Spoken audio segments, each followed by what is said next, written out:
What's up, Thomas? Doing your update. Pretty sure you're on probably just completed week 3 of the program. If we're on these same days, I don't know if your days changed or not since we are. Oh, wait. Okay, maybe I shouldn't be doing your update right now, but I'm going to do it anyways because we haven't done it in a while. Probably should have been on yesterday, but it's okay because you're a little behind.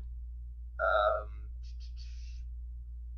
so you didn't really fill anything in more than that last week. Make sure at the end of the week, if you could set a reminder in your calendar on Sunday night, fill out the sheet, update your videos every single week, paste your videos every week right here, update with your weights every single week. I know you went back to week 3, so I'm guessing this is from this week.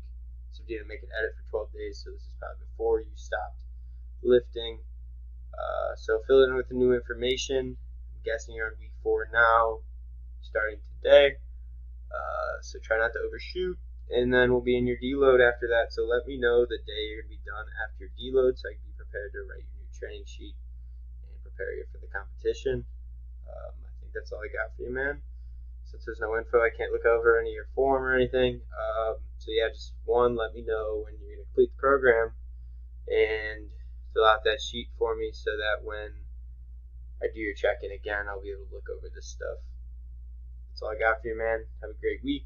Be safe. Have a good time. Let me know how everything